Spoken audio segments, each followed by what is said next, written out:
To understand operators in RxJS, we will start by asking ourselves, what is an RxJS operator? An operator is simply a function. So RxJS ships with functions called operators.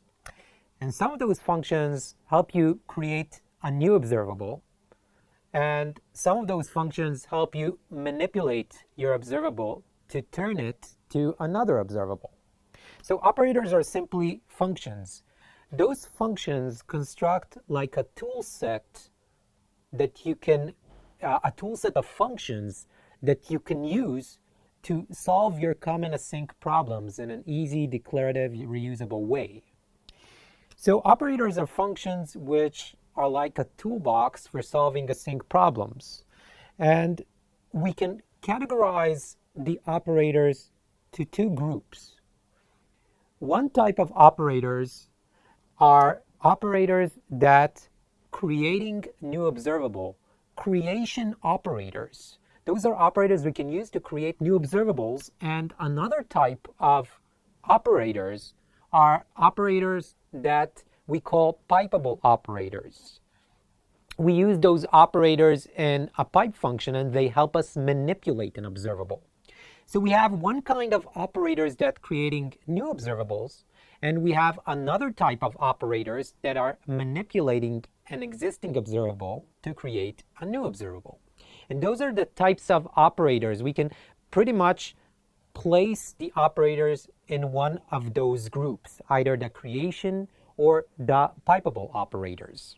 So let's focus on the first group of operator, the creation operators. So the creation operators are operators that help us create a new observable. And they are basically functions which you can import from RxJS. You pass those functions some arguments and you get a new observable. Like, for example, creation operator might be a function, some creation observable, which you pass some arguments and you get an observable. The creation operators help us solve common issues where we have to create observable.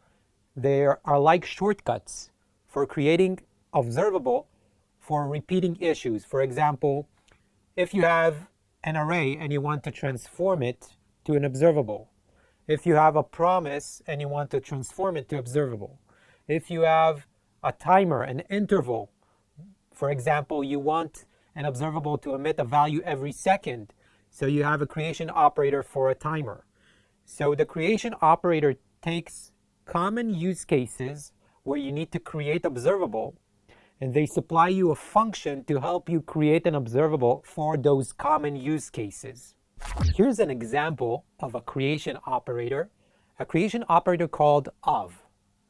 So what of is doing, of is creating a new observable, because it's a creation operator, so it's creating a new observable, and that observable is synchronously emits a value. So if you pass of values, the of function, a number 1, 2, 3, it creates a new observable which emits the values 1, 2, 3 synchronously. So it's not only numbers. You can pass off a number and then a string and then a boolean and then any type you want. And it creates observable which simply emits the values you place inside that function. An example of using of. So I'm importing the operator of from RxJS. So notice that creation operators are imported from RxJS. And then I'm using of like the example, passing 1, 2, 3, and this creates a new observable which I'm saving to the variable count to 3. It's an observable with a number because I passed here numbers. And then I can subscribe to the observable and print the values. The subscribe function will be called 3 times. The first time it will log 1, the second time it will log 2, and the third time it will log 3. This is the creation operator of, where you place values and it creates observable that emits those values. What is of useful for? I think the majority of times where I used of is in tests. So often in tests, especially in unit tests, usually you don't want in your unit test to send a request to a server. Usually you want to sandbox your tests so they will run the same time, in the same way every time you run them. You don't want to depend your tests on a server or a database that might change the response and break your test in the future. So what you want to do, usually in tests, you want to fake server response. So for example, in Angular, when you send a server request using the HTTP client service, you get back an observable with a response, with the JSON response from the server. So what you can do, instead of HTTP client to sending a request to a server, you can mock the response by making your own HTTP client that will return an observable. Instead of an observable sending a request to a server, an observable emitting a value using of. So I think that the majority of times I use it are in tests where I need to fake server response or to fake an observable. Now, often when I use operators, you don't have to remember all those operators, the exact API, how to call the function and which arguments do I need to pass. You don't need to memorize it all. Usually you will remember the operators that you use often, which is a good thing if you can remember them. Personally, my memory is not that good, so I usually don't remember the API of a lot of operators. And you don't actually need to memorize it. First of all, the API might change. API of those operators might change in future versions. And you still, when you work with RxJS, it is recommended that you open the official docs and you use Google and Stack Overflow. So what I do when I work with RxJS, I usually open my browser and go to type in Google RxJS. The first link will be the link to the official site. And when I'm working with the operators, I'm usually working also with the documentation. So you can, let's see, overview and look at the operators section. And in here, you have a summary of all the operators.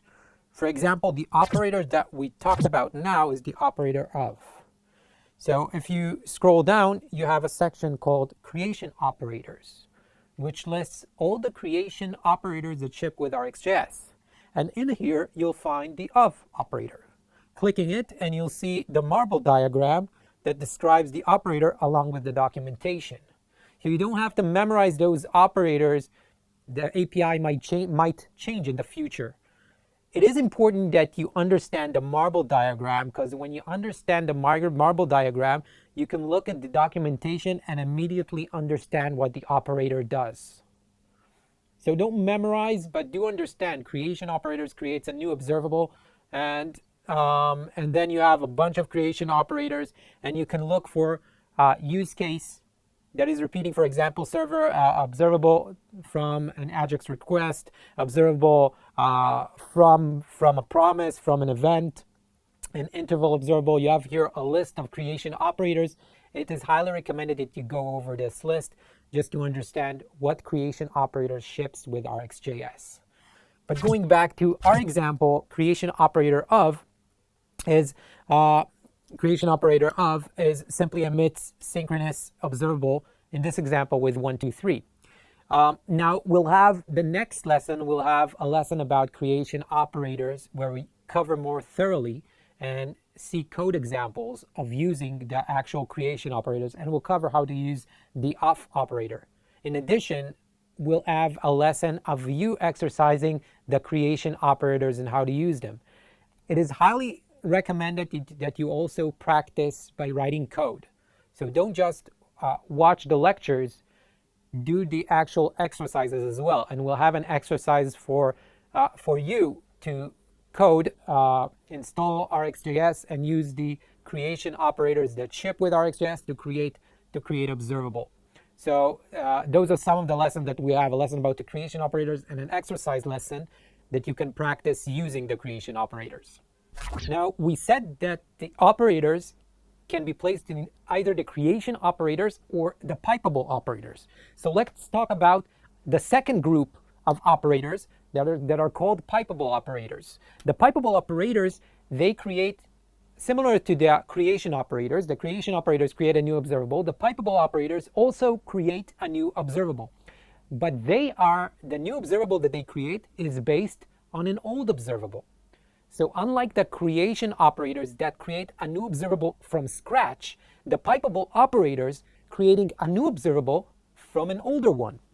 And the way it works is, think about the pipeable operator is the function which receives old observable, and the operator takes the old observable, it subscribes to the old observable, and every time the old observable emits a value, it will emit a value in the new observable. And it kind of looks something. Let's try to demonstrate with a pseudocode how it works. Let's try to simplify how a pipeable operator is working. So this is a simplification of how pipeable operators are built. So simplifying pipeable operators. Okay, let's create a TypeScript file. Again, this file is not runnable. It's just an example of how those pipeable operators are built, and it's a very it's a simplification of how they are built. It's not exactly how they are built. If you want to examine another example of a custom operator, there is in the documentation. There is a section called creating new operators from scratch. Creating new operators from scratch, where you can see an example, but I want to make a much simpler example than this. So it's not exactly accurate what I'm saying, but it's good to understand what pipeable operators are doing. So basically, if you look at a pipeable operator, let's say like the function map. Okay, map is one of the operators that can that you can supply a projection function to manipulate an older observable values to new ones using a projection function. So it doesn't really matter what map gets, and it doesn't really matter the structure of the custom of the operator. But the important thing is to remember that a pipeable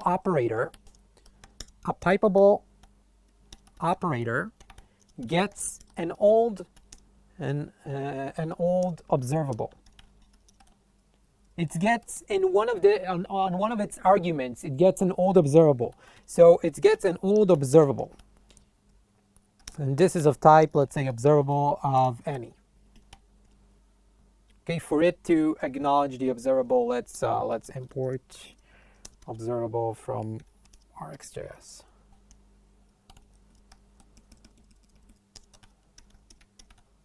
Okay, great.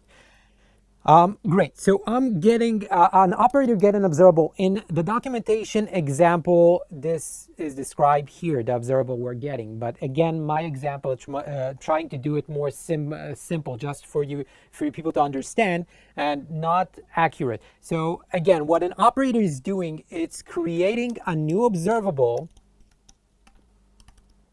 So when you're creating a new observable in the constructor function, you are passing a function, and in the function you get an observer, and you're calling next whenever you want to emit a value. Now, what the operator is doing is taking the old observable. What the pipeable operator is doing is taking the old observable, it's subscribing to the old observable, and whenever the old observable emits a value, let's mark it like this. Whenever the old observable emits a value, it takes the new observable, it does something to the value, some manipulation. So we get in the old observable some value, and we're doing some manipulation to some value. And then we're calling observer.next, after we did the manipulation to some value, we probably get a new value. Manipulation can be a lot of things. Can be a cervical, can be something asynchronously, can be a timer, it can be many things that happen to that some value, and then you get another value after the manipulation, and you passing some manipulation to some value will manipulate to variable another value. And then in here, in the next, you call next with the value after the manipulation. So this is a simplified example of how Pipeable operators are working. They are basically getting the old observable, and then they're returning a new observable based on the values that the old observable emits. Okay, so a really simplified, inaccurate example. Not exactly like this, you write an operator, but it's important for us to understand in general how Pipeable operators are working. So those Pipeable operators, we are placing them in the pipe method. So unlike the creation operators, where you import them from and then just use it and get a new observable, the Pipeable operators you are using by taking the old observable and using the pipe method. So in our example, to use our map operator would probably look something like this. I have some observable, and I call some observable, I call the pipe method, and in the pipe method I'm passing the map. Okay, so it looks something like this. And the old observable I'm getting in the map is some observable that the initial observable that called the pipe in this example. So again, we use the Pipeable operators in the pipe method, and they can be changed. So this is pretty cool. The Pipeable operators, it's not necessarily you have in the pipe function one Pipeable operators. They can be chained. What does it mean? It means that the Pipeable operator 1 would get old observable and then do some manipulation and then create a new observable. The Pipeable operator 2 will get the new observable that the Pipeable operator 1 created. And then basically what you're doing is you're taking an old observable, creating from it a new one, and then create another new one. So, and you can chain many operators to the pipe function, and by doing so, you declaratively manipulate observable to reach the observable that you want. So basically, the creation operators create a new observable, and the Pipeable operators allow you to manipulate the observable until you reach your observable goal. Your goal is for an observable that emits certain value. You don't necessarily always have an observable that emits that value you want. So you can create a new observable with the creation operators. You can manipulate the observable until it emits the value that you require. So those operators are a powerful tool to basically transform what you need to an observable that emits the exact value that you need. And here's an example of a Pipeable operator called map. And as we said, the map basically takes an observable and change the observable emitted value by a projection function to different values. So using a projection function, the map operator will change the observable emitted value to different values. And here's the marble diagram. You should really be familiar with the marble diagram. It will let you understand the operators very fast. So the map operator is a function where you place in the pipe function of an old observable, you give it a projection function. In this example, the projection function gets the old value and you multiply that value by 10. So if the old observable emitted the value 1, 2, and 3, after you place the map operators, the 1 value is transformed to 10, multiplied by 10, the 2 is transformed to 20, and the 3 is transformed to 30. And it looks basically like this. You get an old observable, let's say multiply by 10, the old observable created by of, the creation operator of 1, 2, 3 emits the 1, 2, 3, and then you take the observable created from of, you you take that observable, you call the pipe function and pass the operator map where you multiply using a projection function the x, the old value, multiplied by 10. Then if you subscribe, you get 10, 20, and 30. So here's an example of a pipeable operator, a very popular one called map. So to summarize this lesson, operators are basically functions. And those functions, we said, either create a new observable or they take some observable and perform some kind of manipulation on that observable. You have a lot of operators that are shipped in RXJS. And remember, those operators are creation operators that you import from RxJS, or pipeable operators that perform manipulation that you import from RxJS/operators. So RxJS ships with a lot of useful operators that you can already use. And also, you can also create your own operators. And this is going to be a lesson we're going to go over in the upcoming lessons about creating your own operators. So if you see some kind of combination of operators that you keep on using, you can combine them to your own custom operators. So not only does RxJS ships with operators, you can also extend the operators toolbox and create your own operators. As we said, operators you can place either in the creation operators or pipeable group. And when the pipeable group, the operators that are placed in the pipeable groups, those are the operators that perform manipulation on observable to reach a certain observable that emits the value that you want.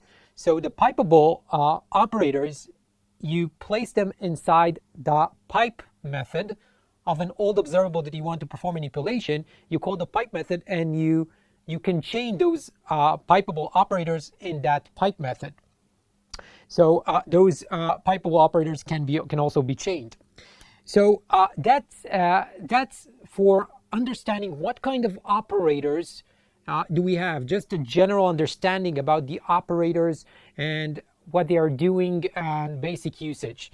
In the next lesson, what we're going to do is going to focus on creation operators. So we're going to have a lesson about creation operators, focusing on the operators in the group of the creation. And then you'll have an exercise for practicing yourself the creation operators. After that, we're going to go over a more thorough lesson about the pipeable operators, and you will also have an exercise to practice the pipeable operators as well. Remember, when you learn to code, libraries, programming, the only way you can the knowledge really can be absorbed is by actually writing code using that library. So we're going to do that to make sure that everything that we learned here is actually sinks in. So thanks a lot for listening, and see you in the next lesson.